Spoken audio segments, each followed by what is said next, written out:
Welcome to our first, hopefully not last, collab with Star Lord. Am I saying it right? Star Lord? Star-Lord works fine. Am I That'll putting do. the wrong emphasis on the wrong syllable? No, you're good. Uh, I did a lot of Destiny lore in case you're new to the channel, and now I get to retire and have someone else explain the lore to me. So I've called in for some backup. Warframe is obviously interested me, and we've picked a topic for today being a Ballas because I thought, well, that would be a fun place to start, maybe the villain. But before we get there, I want to know more about you, Starlord, and like what's your story? How long you been covering Warframe? Where'd this all begin? Let's do like a creator interview. Surprise. Yeah, sure. Yeah, I'm ready for it. I can whip up a backstory that's almost believable. Copy that. Let's see. I started pretty much right when it went into open beta. It just like popped up on Steam, and I saw Loki and doing the Switch teleport on Rhino, like the first closed beta or open beta trailer, and I'm like, this is the coolest shit ever.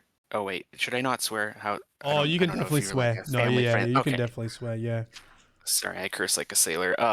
And good. then You're from in good there, hands here in the Australian street. perfect. Um, then for a while, I just was like bootleg uploading the soundtrack of Warframe, like the Right. early stuff. So none of the songs that are still in the game, because no one had them on YouTube. So I was just like idling and then recording with Audacity and posting those, and that's how I got like my first few hundred subscribers. And then one day I'm like, because I really love the corpus, and I saw their language and that you could translate it, and so I started like translating some of their little text pads that you see in some of the tile sets, and I'm like, some of these names match up and they like make sense, and there's like a little bit of lore here, and I made a video, and then after that I just started doing lore videos for a while, Yeah, and then right. I What got was the first like big hit like view wise for lore videos? Because I remember like I made an Oryx video in Destiny. I think I got like 2,000 hits, and I'm mm, like, I'm in. And then I did lore for 10 years. What was your? I actually think it was that first one. And then if that one didn't do it, then it was definitely my quote unquote entire history of Warframe timeline that is still my most viewed video by and large. It's extremely outdated by now. Do not watch it. It's quite bad. But that one apparently hit whatever magic sauce there is in the algorithm and Mm-hmm. got me quite a few subscribers off of that. Entire timeline histories videos often do well, to be honest. Yeah, and I was gonna do a revamp of it later, but as time went on, I'm just like, this is gonna like balloon into like a hour and a half long video. No one wants to watch that. And then I saw someone else did it anyway, and it's like 8 hours, and I'm like, oh, okay, no, they got it. That's good. It's 8 hours of video editing I don't have to do. It is hard like competing in that space too because it's months of work. I did one for Destiny, and I'm pretty sure my name is Bife, another Destiny lore creator, released it like 2 days before mine came out, and I was like, Yeah. son of a gun.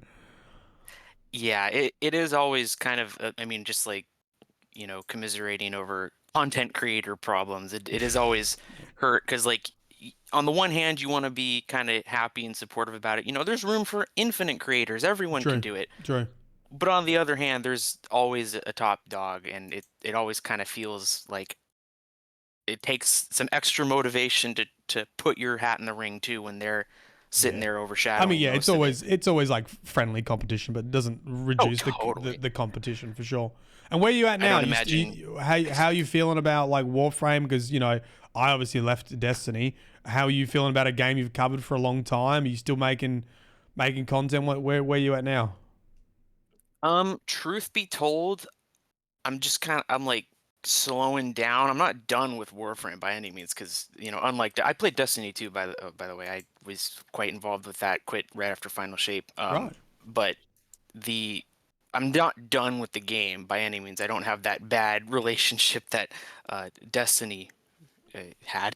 Mm-hmm. I'm Mm-hmm. sure you're aware, but I am kind of slowing down. I just don't really feel it anymore. So hey, if you're here, man, by all means, become the new Warframe Bife or whatever.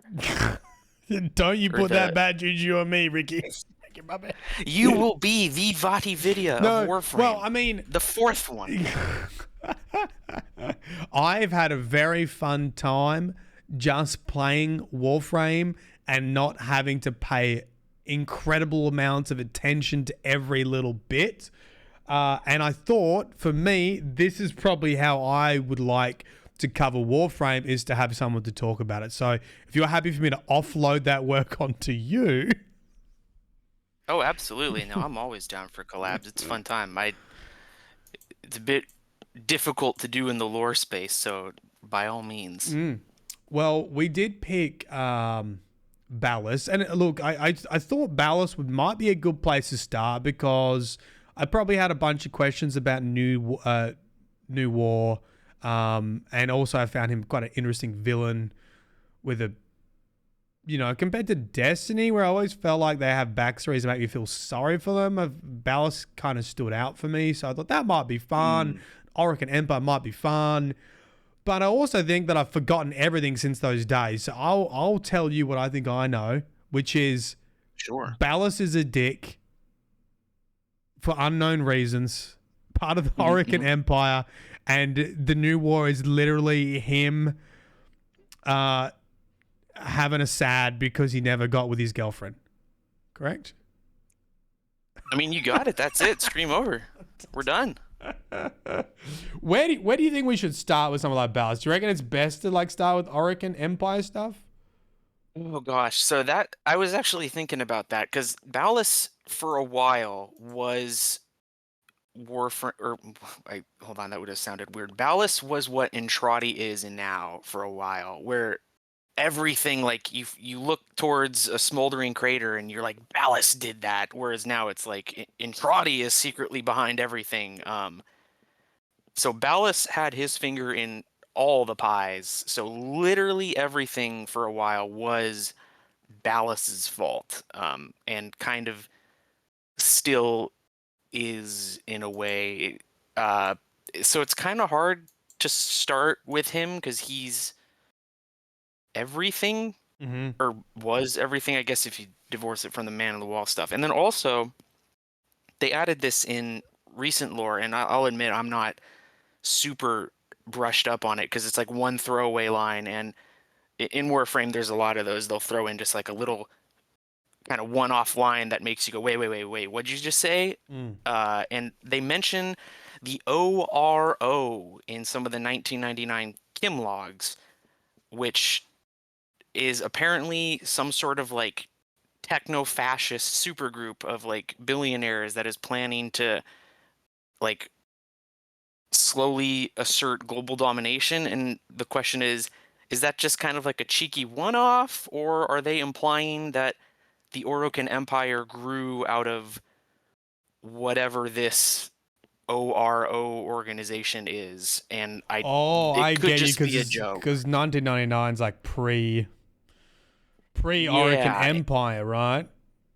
yeah, and they've also kind of been throwing in this like dialogue. Like there's always been kind of a hazy notion of how long in the future Warframe is. I mean, for a long time we didn't even know if it was like a straight alternate history or if it was like entirely different. Some people think it's 10,000 years because of Albrecht's throwaway line in the comic, but they've also been kind of casting shade on that with some of the Kim chats where the Drifter says, the Orokin really controlled all of the like historical records, so we don't know how long the Orokin Empire has actually existed. It might, for all we know, only be like the year 2500 or something. Right. So we don't And know they've exactly when the future of Warframe set in. exactly, and we don't know when the Orokin started, how they started. Are they really just some far-flung growth of this ORO group, whatever that may be? How were they Uh, described? Just greedy dogs. I actually don't know because I didn't get that Kim chat. Let me see if I can Oh, find. yeah, right. This was I in like know a Kim there's. chat. Yeah, and I didn't choose the dialogue You options that didn't would riz hard mention the enough. Oro. I Mm. risked too hard. All we were just having an Owie Glaze session instead of learning the lore on accident. Copy that. But Who cares about ORO? Right. Okay. I mean, that's kind of interesting. Like this could, but so we don't know exactly when it started. Like, do we know anything about the origins of the Orokin? Like the how it started? so we can only Who go was off of like around? what like the speculation was, and I'll preface this or preface I'll preface this now by just saying a lot of Warframe's lore is like up to interpretation. They don't have like a hard this is what happened. They kind of like Yeah. throw out this Yeah. could have happened. So if there are probably people who are going to be really upset with my interpretation, they'll say that is absolutely not what happened. So just take everything I say with a grain of salt as Yeah, that's always the safest thing. It's like, yeah. listen, we want to share your passion. So, if you think there's something else, you put it in the comment, put it in the live stream. That's fine. Uh, you know, sometimes this happens with Destiny. Like people feel like we're intentionally trying to spread misinformation. It's not the case. Might get something wrong. This is a very casual conversation. There's no script here. As we're just going Totally. by memory and knowledge. So, if you got a correction, leave it nicely and we'll move on. Yep. So for the Orokin, the assumption is that at some point they just became the homogenous empire of the entirety of the solar system and were solar system spanning. So they had crazy technology before they tapped into the void. We don't know if it was just a matter of time or if it doesn't really seem like there was any sort of crazy advancement before the void, just natural technological, exponential growth, and they just expanded out the entire system, but wanted to get out of it, and then And they ruled they everyone. developed. They were like a ruling class too, right? Yeah, there was all there. Man, there's. It's always hard to kind of tell what's old and what's new lore because stuff kind of gets built on top of each other. For a Mm, long mm. time, we didn't know is there like are the emperors of the Orokin the same as the Seven or are they different? Um, it seems now that they're the same, but there was a period where they were kind of hinted to be distinct castes, The set, especially with. the seven were Oh, like go ahead. the rulers of the Oregon Empire. That was my interpretation for a long time, but now, or other way around, the Seven are seem to now be the rulers of the empire. For a while, there was kind of an interpretation that I subscribed to that there was also a set of emperors above the Seven, and that the Right. executors carried out their will. Because I mean, that's what the name executor means. Um, and there was some like offhanded dev stream comments from like the lead artist at the time, Mike Brennan, who was like the Orokin, like the emperors lived in these like hermetically sealed pods and were so above humanity that they didn't want to rule at all. So that's what the executors were for. Um, I but of mean, course, that's all been absolutely changed. Not even retconned. It just was never written into reality. But mhm. I base too many of my theories off the dev stream comments, which I have since learned to not I can't put believe too you'd much do stock in. something like that. I I can't know, believe like you would it's do something like that. it they always said they're like, this is dev stream. We're just kind of, throwing out ideas. None of this is final. Yet every time they're like, oh yeah, maybe we'll have the queens do X, Y, or Z, and I'm like, write that down. That's Write it canon down. now. It's canon. You have to do it. So we've got Oregon Empire. They had like crazy tech pre-void, ruling over everyone kind of deal, expanding across the system. Do we know why they were all dickheads I I think that just kind of comes with with the getting really, territory? yeah. Right. It's kind of hard not to be once you reach a certain Right. They level just of have power, that I that guess. King Joffrey vibe to everyone, right? Totally. And Mm. they it seemed to have gotten worse. So before the void, they see lifespans were like in the centuries. Like even for the common folk, it was, people were living like several hundred years, and that's what caused the memory problems and why they needed the iotans to store their memories in, because their brains just couldn't hold all of the memories of their lifespans. That's what happened with Suda. Um, and but then when the void was discovered, that somehow facilitated Kuva, and there's like still a ton of speculation about exactly how the Kuva works, how it was discovered and invented, but my theory, and from how I understand it, is that the like Kuva is like literally the blood of Wally somehow, and the Tenno being not quite children, but well, I guess they are technically children of the void, so they are kind of Wally's kids. They also create Kuva somehow. That's why the queens would send out their Kuva harvesters to the when the Tenno were operating around, because something about the Tenno doing whatever they do produces more Kuva for them to take.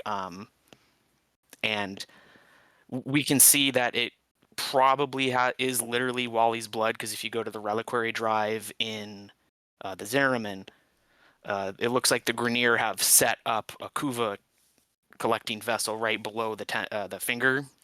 So something about the void, or when Albrecht cut off Wally's finger, that created Kuva and made it obtainable, which gave the Orokin not just extremely long lives, but true immortality in the form of consciousness transfer, uh, which is distinct from the other immortality. There's like 3 overlapping types of immortality in the Warframe universe, so it gets a bit confusing about which is which.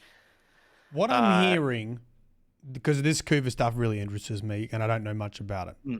Did the Kuva whole concept of like transferring consciousness only start existing after they made contact with the Void? Like pre-Void, pre-Entrati, the Orokin Empire didn't have Kuva and transferring consciousness and being immortal?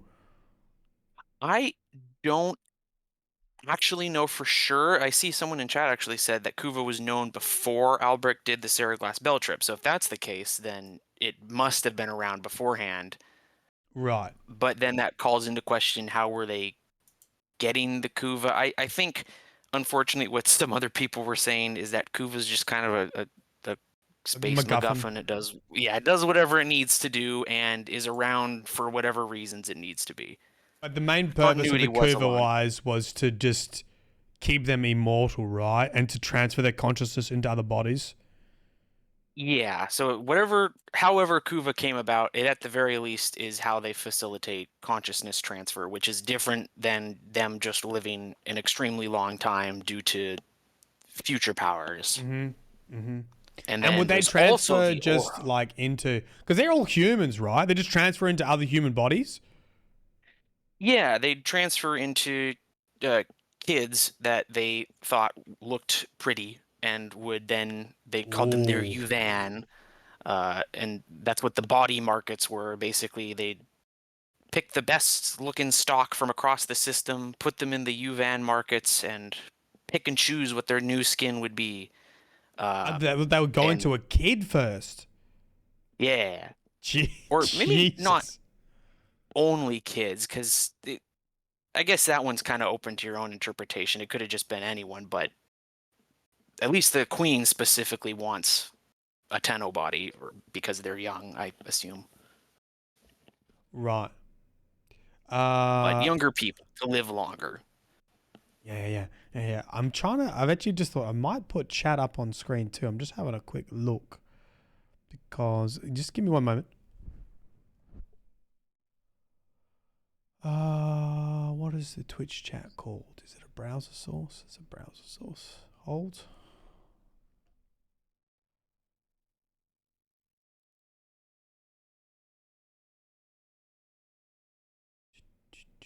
Twitch chat. Okay, there we go. There we go. There we can see.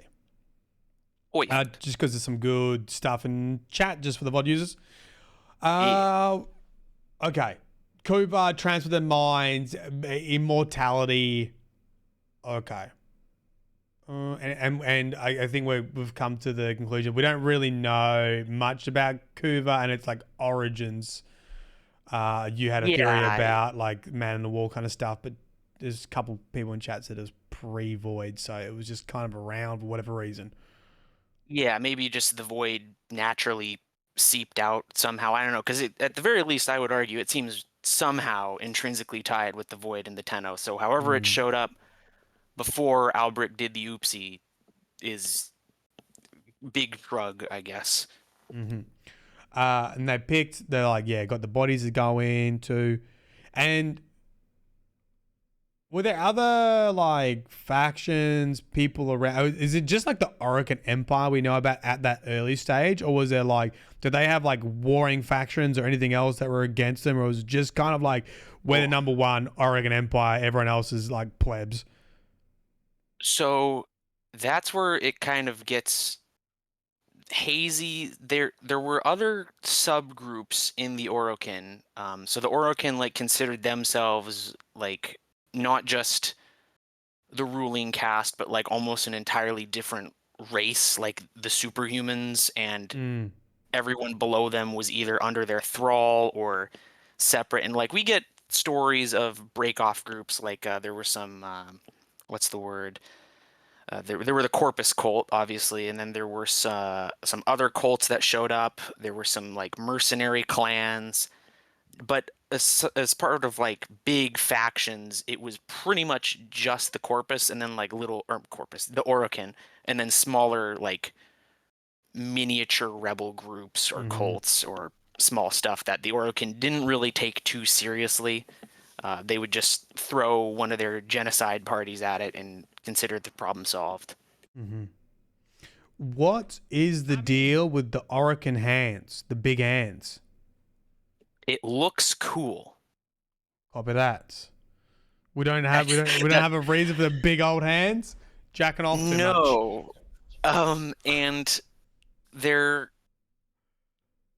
seems to be some weird, like, conflicting lore. So, like, if you go back to like old lore, they have originally described the Orokin as symmetrical, which the hand would not Be indicate. symmetrical.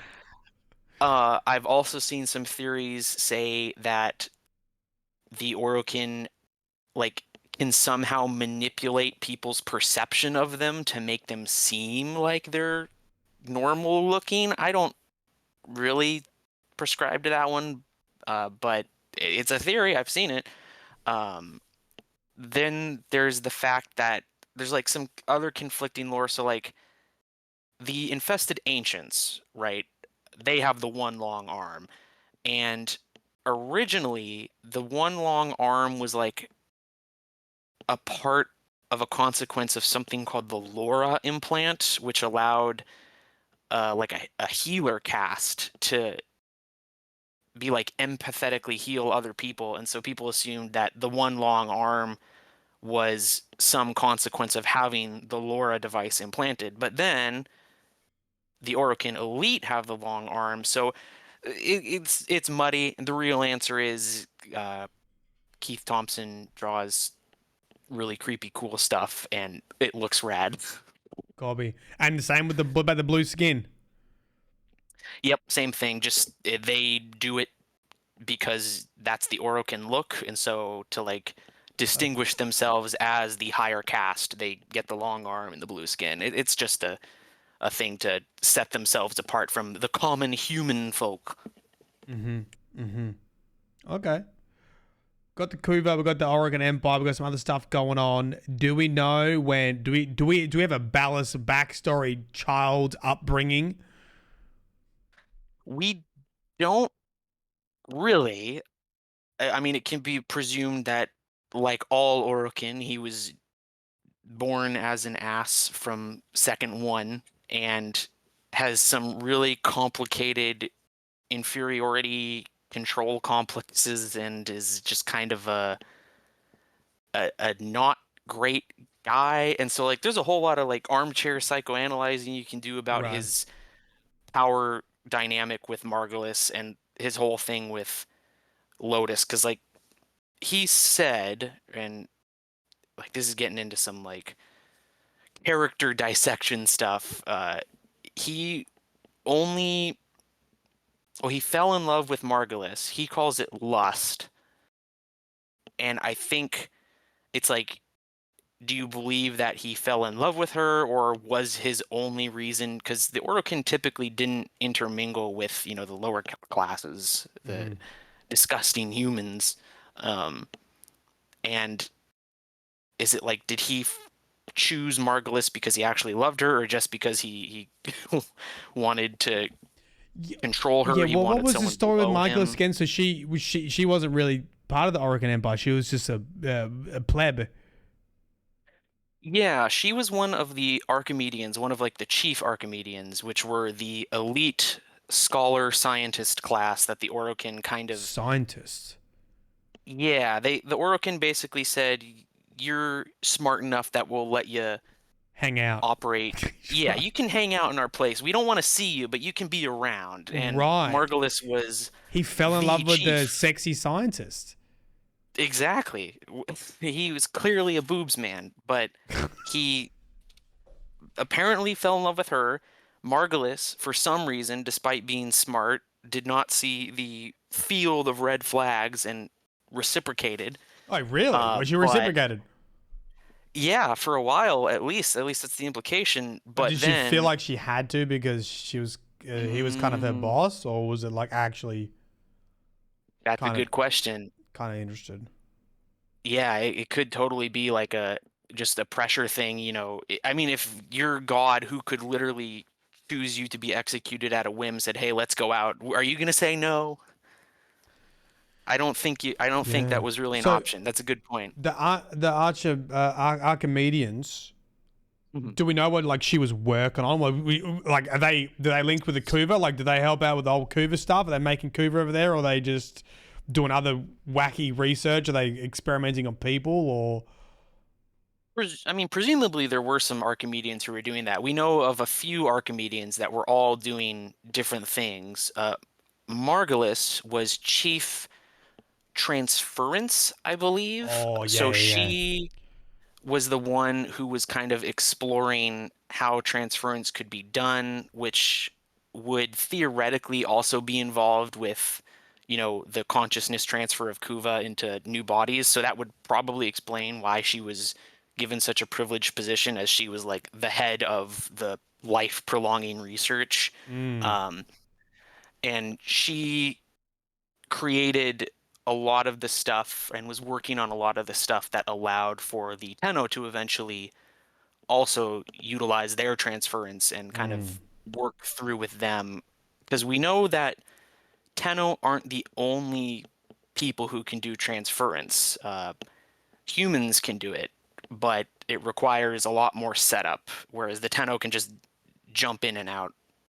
Wait, so stock standard, stock model humans can do it?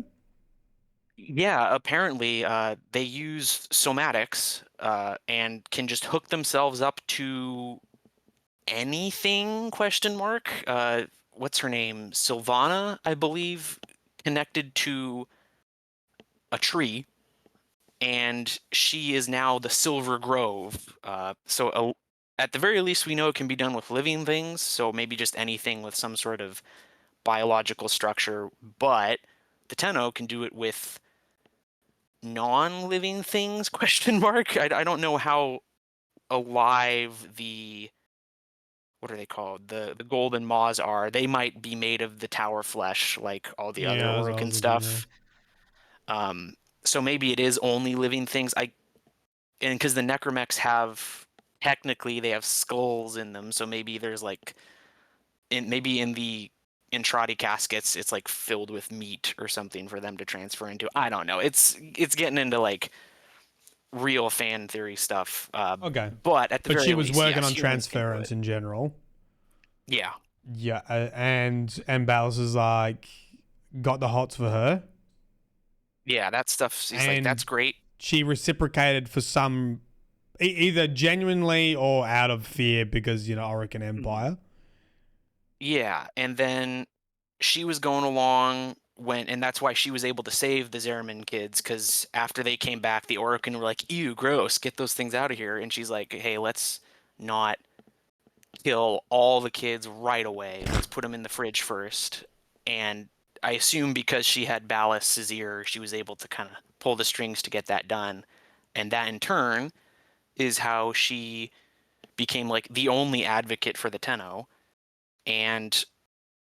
But when the Orokin, or when probably Ballas actually, but when the Orokin in general at least were like, hey, these kids, we could totally use them as weapons of war. And Margulis is like, that's a little fucked up. They put her to death because they're like, don't you second guess us. And that is unfortunately when the breakup happened. Right, let's back up a little bit, right? Sure. With the Tennos, is this like, because the Orokin Empire sent out like sentients, right, to keep colonizing Okay. the universe, right? So when because the Orokin were able to massive exponential human growth, population explosion, they filled up the solar system real fast, and then also started putting just tons of space stations around and giant colony ships, and kind of really ran out of space in the solar system really fast. But despite all of their advancements in technology, they couldn't escape the solar system. They were locked to Sol. And then when Albrecht created or discovered the void, they're like, oh, this is our opportunity to finally expand. And they tried a whole bunch of stuff. And one of those projects was to create the sentience, which would be self-replicating, learning machines Siva that would, yeah, from pretty much, Destiny. actually, you're right. You're totally right. And they would slowly work their way from the outer terminus, like they would eat up asteroids, rocks, space Yes, dust, progressively, self-propagate, yeah. launch a little bit further out, and just Yeah. slowly work their way to Tau, terraform it, and then be stuck because they would not be able to use the void to return. So they were supposed to build a solar rail network from the outer terminus to Tau. But Right. They were the railroad workers in space. pretty much, yes. The But space rail. they got brains, unfortunately, along the way, because initially they were just little robots. In fact, it's implied that our Sentinels are very early generations of sentients, who are not hostile. But at some point, the sentients grew brains, grew a culture, and realized that they were being essentially sent to die, and then that's why they came back and decided to wage the old war. And when do the Tennos and Margulis get involved?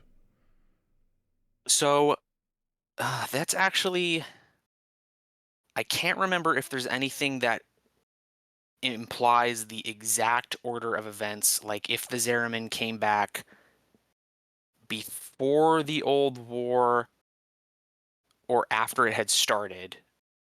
Um, I don't think there's anything that says if the Zeramin came back like after the conflict had already started, or if the Tenno were put in storage for a long time and then the old war started. But the Orokin at first tried fighting the sentients with their typical weaponry, but their weaponry was so advanced, like, classic Internet of Things. All of their stuff was interconnected, so they had Wi-Fi on their laser guns, and the sentients could just hijack that. And all of the Orokin's weaponry was basically turned against them because the sentients are like, we can just mind control your microwaves and Okay. use those against you. So, in desperation, the Orokin created or discovered the tech rot. We don't know. There's some bootstrapping time travel nonsense there that is confusing. But at the very least, they tried to use the technosite against the sentients. Didn't really work. So they tried super soldier programs. Also didn't really work. But then, by complete accident, they found out that the Tenno could transfer into the Warframes, the super soldier technocyte project, and control them without them going nuts. And that's what I led to the forgot. I massive forgot about time that. turn. So Yeah, it's a the lot. the Tenno, like the kids called Tenno, did they already kind of exist as part of the transference program, or did they get that name like when they just put them in the war, like when they realized they can control Warframes? Were they already part of like the Orokin research, having these kids for transference? It's implied no, or at least that's my interpretation. So basically, the Tenno came back. They were called the Tenno because of the Zeramin 10-0, the Tenno. Oh, is And that why they're called Tenno? yes, it's a pun. Haha. 10-0. I always kind of groaned at that because Tenno means like heavenly emperor in Japanese, and I thought that was just a cool name, but no, it's a pun. Um, and so Margulis put them in cold storage, and then After the Zaraman incident. after the Zeramin incident, and So I know I'm keep interrupting you, but I think it's helpful for me. no So worries. like Yeah, yeah. the old war, but you were saying we don't know if the Zaraman incident happened pre or post old war. There was just kind of Yeah, like it could have happened in the early years of the Old War, and in fact, that would be my guess. Like the Old War had happened, and so they started doing well. Yeah, so like the question is, did the Zeramin show up before the first sentience attacks, and the kids were just in cold storage because Margulis didn't want to dumpster them, or did the Zeramin show up after the Old War had already kicked off, and right. then the transference first happened And was the afterwards? But Zaraman just like a colony ship cruising along? They got caught in this void thing, right? oh boy, so the Zeramin was one of the Orokin's grand projects to solve the we don't have any space left problem. They're like, okay, the robots we sent to build the solar rails for us are either taking too long or we give up. It's also kind of not clear which order those projects happened in. The Zeramin might have been first, or the Sentience might have been first, but regardless, the Zeramin was designed. We're going to build this giant colony ship with everything needed to start a new colony on a hostile planet, and we're going to send it out into space. And Zeramin was cruising along, doing a great job on its way to Tau. But then the Orokin said, "This shit's taking too long. Speed it up. Crank that shit to 11." And the Zeramin were like, "That sounds like a really bad idea. That's probably going to kill us." But then they did it anyway. And lo and behold, they turned up the drive too high. They screwed up the jump, and they got lost in void space when they opened the jump from Saturn to, I can't remember if it was, I think it's implied they were trying to jump from Saturn all the way to Tau when originally they were kind of doing like a cruising run. Like you know how planes will like taxi out of the airport Mm. terminal, like they'll build up speed. The Orokin are like, "Why do you have to build up speed? Why can't you just take off immediately from parking?" And so the Zeramin, afraid because, oh boy, it's hard to trying to organize my thoughts here. The Orokin had the Zeramin colonists' families back home, and they basically said, "Listen, you're going to do what we say, or we're going to subject your family to generational punishment." And so the Zeramin, despite knowing that doing that big jump was probably going to kill them, had to do it anyway. Right. And then it completely fumbled and fell into the void, probably because Wally noticed them. It's like, ooh, big hole, and just grabbed them. And then they were stuck there for a long time. The kids and the single parents, or the parents without children, did not go crazy, but all of the Really? parents.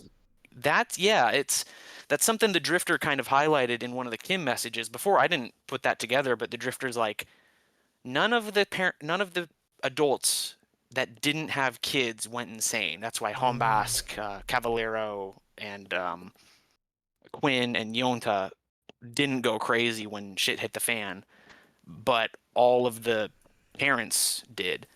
I know why. And I know why. As a parent, I know why.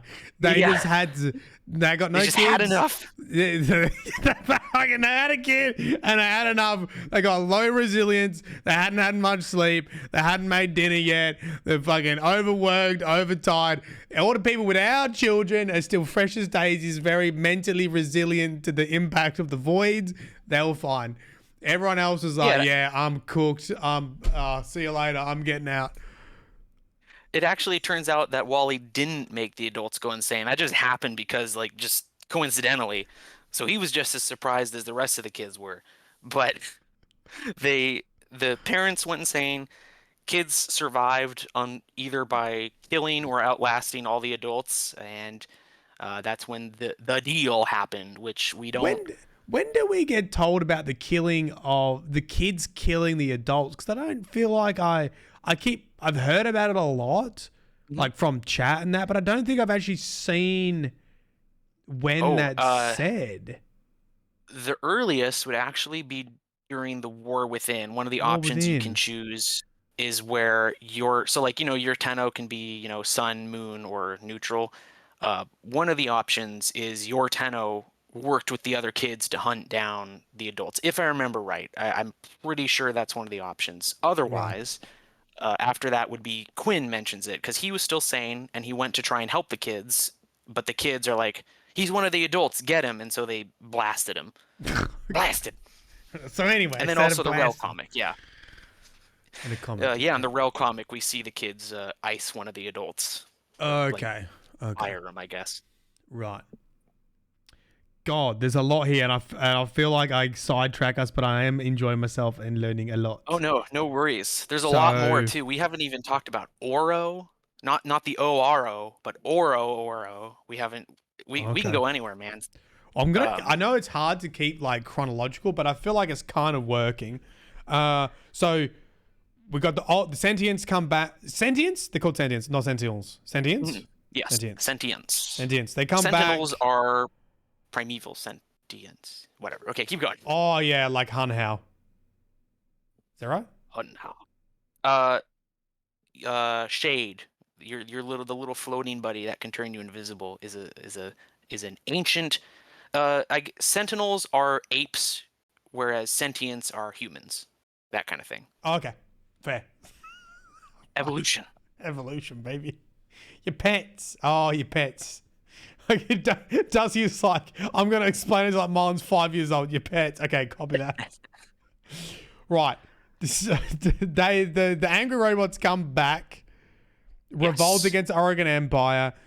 Zariman stuff is happening. They've been pushed out into space too, and they hit the voids. Kids go crazy. La la la. The Tenno, and then Margulis saves those Tenno's kids from the Zariman. She's like their savior, right? Yes, and then once they find out that the Tenno are able to use transference remotely, like they don't need the somatics that humans would need, that's when Margulis starts transference therapy, because prior to that, the reason the kids were in cold storage is because while they were awake, they would just be constantly besieged by trauma from the void, trauma from having to live on a horrible nightmare ship, trauma from having powers you can't control. So Margulis is like, I'm a scientist, not a psychologist, just lock them in the fridge. But then when she found out she could give them basically VR therapy by making their ghost forms jump into the technocyte riddled corpses of failed super soldier projects, she's like, hey, we can use this. And thus began transference therapy, where the kids could work out their emotional problems by becoming child soldiers instead. Yeah, double negative makes a positive, right? Exactly. I mean, you've already killed your parents. What's a few hundred more people? Yeah. I mean, so first one's hard. Because we didn't really talk about the technocyte stuff, right? So it's like a virus that gets introduced into them. I mean, yeah. So technocyte is a nanite-based Technocyte is like would be actually a lot closer to SIVA, honestly. And it can infect meat. And Meat. now here's a question. Now here's some lore has been constantly changing on this.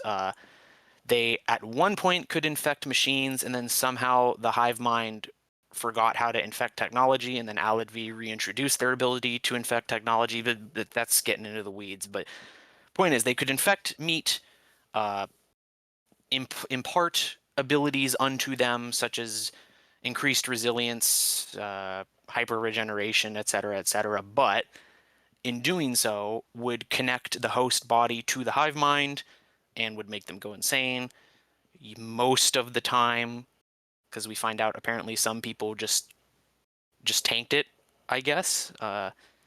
Like Stalker did a pretty good job. Tanked it. Dante, yeah, he's just like, I'm I'm not gonna go too resisting. I'm crazy. resisting. Yeah, the hive mind ain't no thing. I've got a wife to find. Copy that. And Technocyte, yeah, it infected people, made them mostly go crazy, but gave them super abilities. And I think originally the Orokin were hoping, hey, let's throw this at the sentients. Maybe it will infect them and kill them. Didn't work because I can't remember why. I think, and I could be 100% wrong on this, I think it's implied that for whatever reason, the infestation or the technocyte doesn't affect sentience, but that could just be complete made up headcanon. So it was But originally created to combat the sentience, though, right? that was the old implication. At the very least, that was its purpose in the Orokin Empire. But then now with 1999, there's the whole question of like a bootstrap paradox. Like, did the Orokin create it to beat the sentience, or did they rediscover it from 1999, I'm where such an Albrecht? idiot. So that techno rot is like the beginning of It is a the different virus. strain of the technocyte. Yeah. So like there are so the technocyte isn't one cohesive mind, I guess you could say. It's actually like a bunch of different types of technocyte, Oh, and the because there were tech rot. different. There were different like versions of the virus, different strains of virus, wasn't there? Yeah, like Helminth is one, the gray strain is another, the mutilus strain is another, and then now the tech rot, which is the 99 strain, is another one. So I But guess we 1999 implies that it wasn't in response to the sentience because they're not around yet. Right, but Albrecht brought back. Well, the question is, I actually can't remember if that's been fully explained. Like now, I'm second guessing myself now here. I can't remember if it's implied or if it's said that Albrecht brought back the tech rot we see in 99, or if he just brought back the gray strain to use on the hex.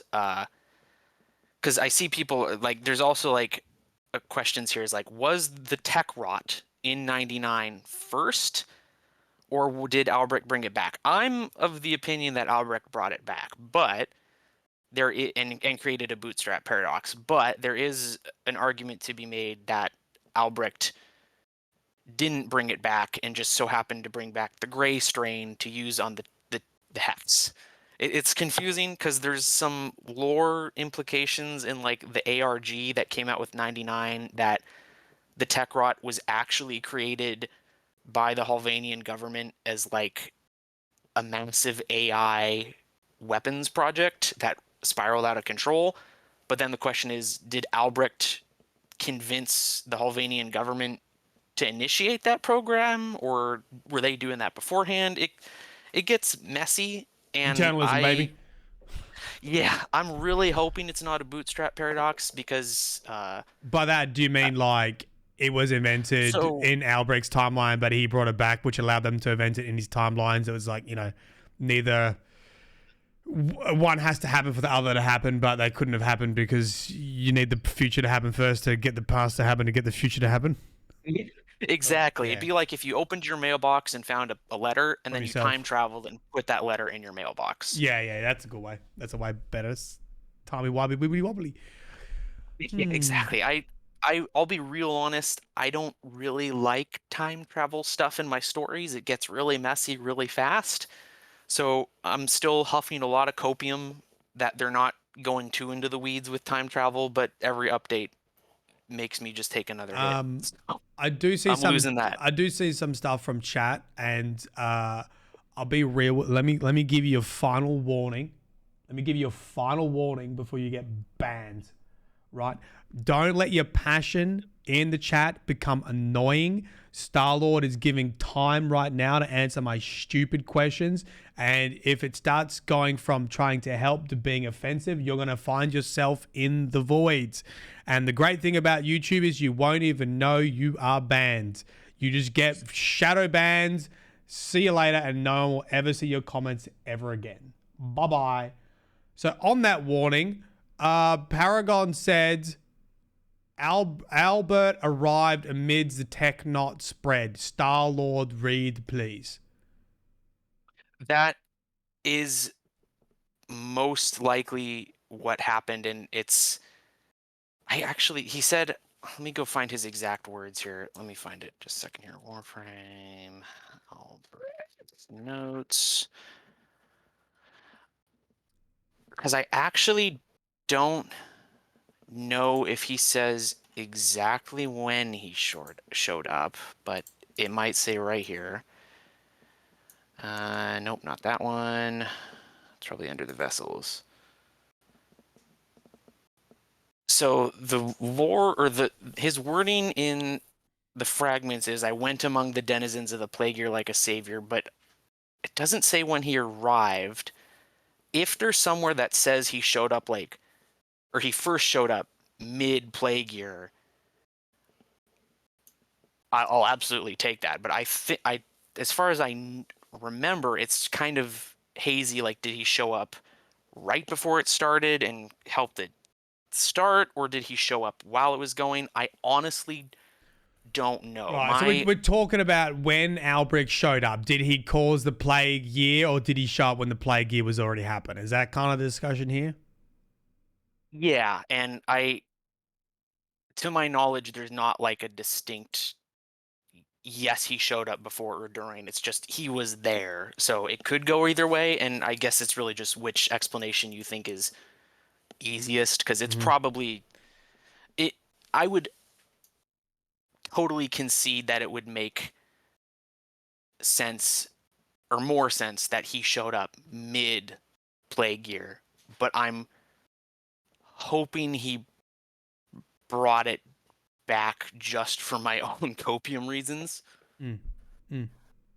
Listen, So I think both me and Starla, we're happy to have these like conversations, and like I don't want people to be getting angry at like misspeaking. It honestly is one of the things that drove me away from doing Destiny lore. It's like, yeah, I love casual conversations about lore, but then people get shitty. Like, actually, you shouldn't have said it this way. You should have said it could have gone it like. The thing is, if we try to say everything 100% accurately, it's a fucking boring podcast. It's a boring interaction because then Star's going to go, well, this, well, that, well, this, well, maybe this, well, could have been that. It's like, I'm just trying to get some of the meat and potatoes to enjoy it. yeah, right? And that's what this is. It's no scripted. We're just trying to get to some of the meat and potatoes, and we can have a little bit of feedback session at the end, and we could go as we go. We'll see what people like. We can answer chat as we go if it helps. But I do think sometimes getting into the chat derails our conversation a bit too. So I don't know. Sure, however you like to do it. Warframe lore, and it's something that has. It's always a fine line to walk. They leave a lot kind of open ended. Yeah, it's a fun part. And yeah, that's fun, but also some people really don't like that. They want like a concrete, this is exactly the order of events, and it's like Warframe doesn't have that for a lot of important stuff. You just kind of have to take whatever your interpretation is and roll with that until proven otherwise, which happens a lot, by the way. There's been a lot of theories that have been proven wrong. You're so calm compared to me. See, I think a law broke me. Oh, I mean, Many years of many years of I've dealing. absorbed this over a decade. You're jumping in. Right. What do So you now I mean forgot. Now I eternalism? bloody forgot where we were at. Okay, so we're talking about who cares. And Radi goes back. We're talking about the virus, the Orokin Empire. And this whole conversation started with the idea that in Radi going back to 1989 was kind of the beginning of the Warframe virus. You know, somehow it's involved in its origin, but whatever. Yeah, and Magus, I know you said don't look at the chat, but here's another good one. Brought I up the whole mean, aspect like of if you want to eternalism. bring it up. That's fine. Yeah, go. Eternalism is like branching timeline stuff, and that's a whole nother reason. Like again, why I typically prefer non-time travel stuff in my narratives because it gets so messy so fast. Is like, was there a 99 that didn't have the tech rot, and now Albrecht introduced it and thus created a new strand of Craw or whatever, and it gets and like because Eleanor said she was able to access an entirely different branching timeline by using her Oh, that's right. And like astral projection. she met Nun Eleanor. She was nun or something. Yeah, yeah, nun Eleanor who there's like time mind time, and it gets real messy. But Yeah. yeah, eternalism is a whole nother thing. When they mentioned that in the new, when I was playing the new war, I was like, I started to sweat. I'm like, oh God, no. Oh, this is gonna make things Yeah, so confusing. it goes both ways because it kind of gives like writing teams and narrative teams and like an easy out, just be like eternalism, baby. But then it's also like a difficult concept to define, and then sometimes I think you can get a bit over the explanation of everything, just being like, oh, it's timey wimey wibbly wobbly. But I think Warframe does a pretty good job of it compared to most other like games and other stuff, for Yeah, sure. I think so. At least so far. I'm every time they go a little bit, uh, it gets a little bit more like, is this gonna be the one where we jump into like the really confusing JoJo Part 6 new reality stuff? I hope not. Uh, So let's see. I'm gonna get us back on track. We Yes. Margulis saves the Tennos. The old war is happening. They discover that the kids, and I think so. This is another correction. Apparently, it wasn't Margulis. Maybe it was a different scientist. Someone discovered that the kids can transfer into the Warframes. Yeah, it's. I think it's implied it's a different scientist who noticed some weird, spooky, like paranormal activity stuff happening in the Right. labs, and is like, it's probably all these kids in the fridge. And but Right. Margulis, at the very Oh, because least, they were in a deep spearheaded it. sleep. Is that what you mean by they were in like stasis? Yes, they were put in cryopods because Instant Margulis dreaming. couldn't handle. And then she at the very least spearheaded the transference therapy part of it, and thus was then co-opted to also lead or like kind of be their, I guess, wartime psychologist, because Ballas is like, we can use these as super soldiers, and Margulis was not a fan. Yeah, so when did she get like voted to be executed or whatever? Um, When she like she disagreed basically, with like using the kids as soldiers, basically.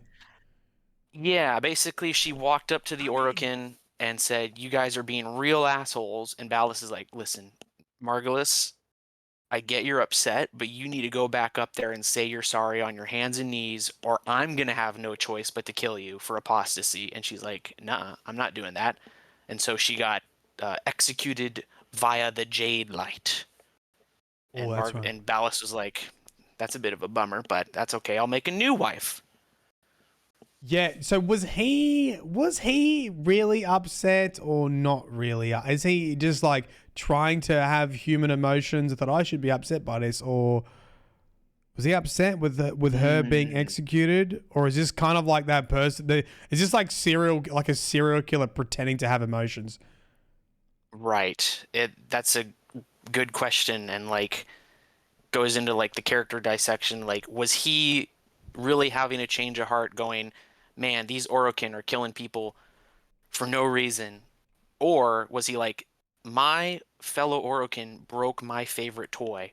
I'm gonna destroy the Empire because of it. So it's basically, how do you want to ascribe his thought process? I think he was more so upset that he was forced to get rid of his favorite toy to stay in line with the religion of the Orokin Empire, and thus is like, all right, Hun Hao, I'm gonna work with you. We're gonna tear this whole thing down, and I'll be in charge, and I can have as many wives as I want, or I guess just the one, but I can shape her to be perfect. Mm-hmm. I'm And that's aware of why the time. he, We're about an hour in, and I don't want to go too long because I feel like an hour is like a good lore conversation, but we haven't quite got to. sure, it's a lot. It's a lot to work up Well, I towards. think we've done a lot. I think we've done a lot of good because this is the kind of the new war part here. Um, because then Lotus comes along and is kind of like in the image of Margulis, and this is kind of like some of the plot line of, or the finale really of New War, right? Is that Lotus reminds Ballas of Margulis. Kind of. So Ballas went somehow got in touch with Hun Hao and is like, listen, I'll help you tear apart the Empire from within.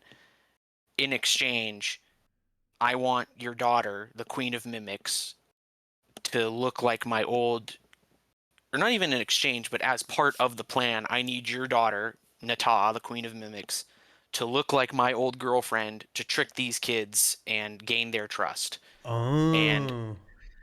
so that's why Lotus looks like Margulis, is either because Ballas, it was his secret goal, or because he really thought it was part of the plan, uh, needed a replacement for the Margulis to keep the Tenno in line, and so convinced or got Nata to assume her form and basically corral the kids during the Old War, gain their trust, and thus convince them to destroy the Empire in the slaughter at the Terminus.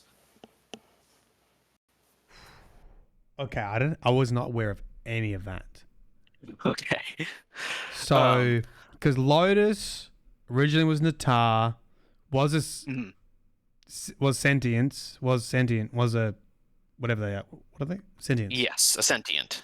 A sentient, who is the daughter of Hun Hao, another sentient, Correct. currently fighting the Orokin Empire. Ballas is like, yeah, Ballas is such a dick. He doesn't even care about the Orokin Empire. That's what happens when you get so many elitists around each other. They stop caring about each other as well.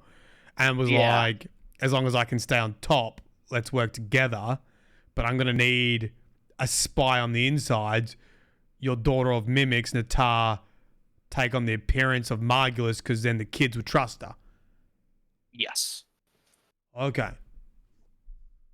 But And just so happens, also my ex-girlfriend. yeah, what a weird coincidence. Okay, yeah, that's kind of cool. Right. Just little perks. Little And perks. that's a good point. Like, did Ballas probably didn't even do it out of any like hatred towards the Orokin. He's just like, okay, this sentient thing is a losing battle. I'm gonna get in now and say, hey, listen, sentience, I'll help you out if I can rule over the ashes afterwards. But again, that's just kind of, what do you think his motivations were? You're probably right. Okay. Whatever you want it to be. But what happened in New War though when so the whole thing with the little void we put a little void hat. What's it called? A void veil. No, put the veil. We put the veil on Yes. Ballas and he sees Margulis. But doesn't the veil show you like your wants and needs or something?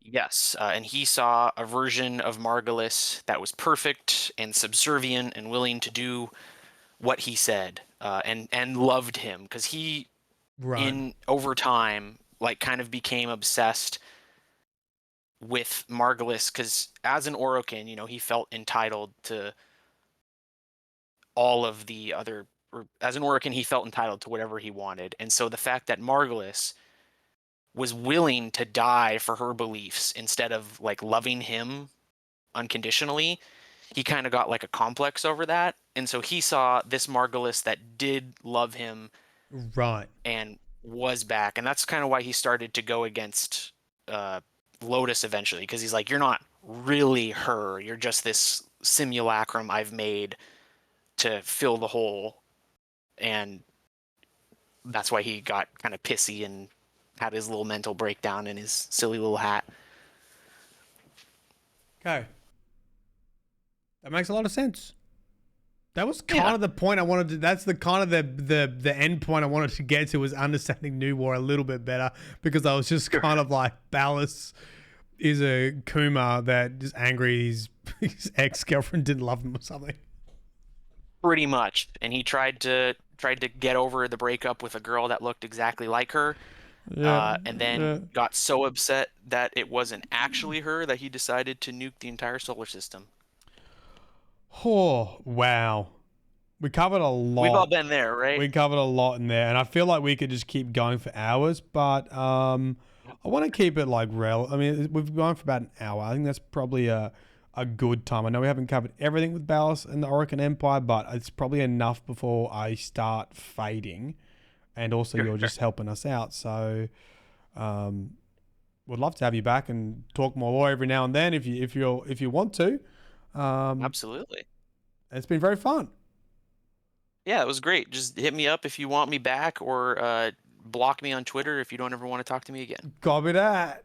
Oh, claps in chat to say thank you to Starlord for joining us.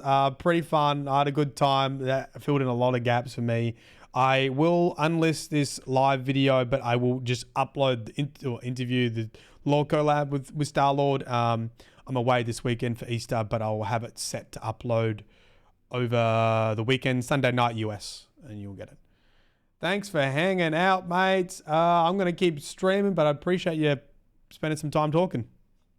Yeah, see you later, friends. Bye. Hell yeah.